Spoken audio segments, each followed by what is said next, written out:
I will now deal with the various PV technologies which depend on the kind of material used in the solar cell to achieve the photon conversion. You will see here the review of the solar cell technologies. Most of the technologies are based on non-organic materials. The dominant technology based on bulk crystalline silicon is mentioned on the left with a typical cell thickness of about 200–300 micrometers.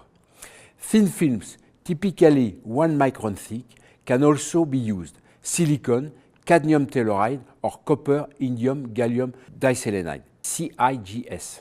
High-efficiency solar cells based on bulk 3,5 semiconductor compounds are often combined with concentration. Organic materials like polymer can also be used to prepare solar cells, sometimes combined with silicon, hybrid cells. Let's review now these various technologies. The crystalline silicon technology is clearly dominant on the market. Module efficiencies around 20% are now commercially available at a fastly decreasing price.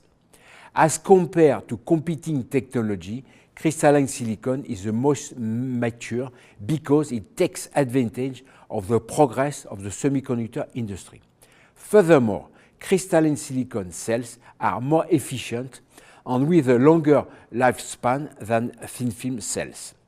However, we have to mention some drawbacks, such as decrease of efficiency with rising temperature, more serious than in case of thin films, and the cost of silver contacts, for instance. In principle, thin film technology were potentially cheaper because they use about 2 orders of magnitude less raw materials than bulk crystalline silicon.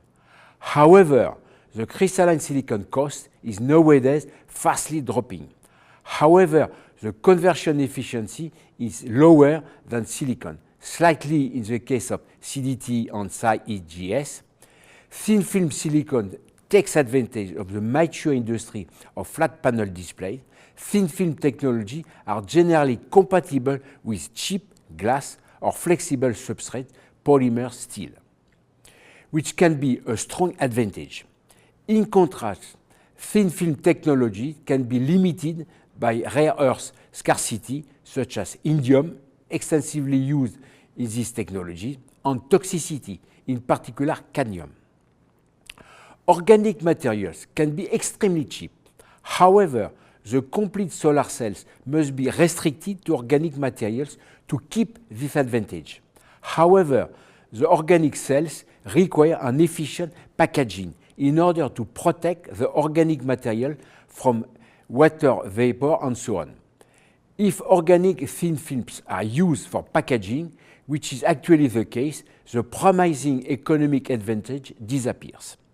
Anyway, the conversion efficiency remains very low, which balances the obvious advantages of polymer technologies. The development of the organic technology currently suffers of major problems such as severe instability and low conversion efficiency.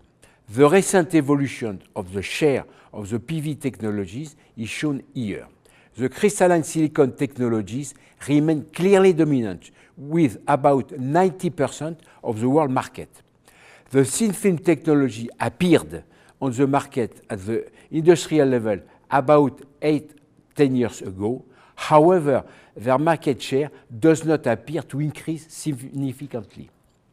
The evolution of the best performances of the various solar cell technologies is shown here. These best values are recorded in research laboratories, generally on small area, 1 centimeter square or even less. The performances on commercial modules are found significantly lower. Moreover, these values are recorded on cells as prepared, without taking care of stability. This last remark has to be taken into account when considering the performances of the emerging technologies, orange, such as organic or perovskite cells. The thin film technology are displayed in green, significantly below crystalline silicon in blue. The best PV solar efficiencies are obtained with multi-junction based on 3,5 monocrystalline compounds, with an actual maximum of about 45%.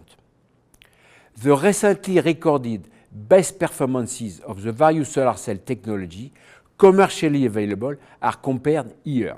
The best results are obtained with cells based on monocrystalline silicon, 24% for modules, multicrystalline silicon CDT and CIGS modules provide efficiencies of about 19%.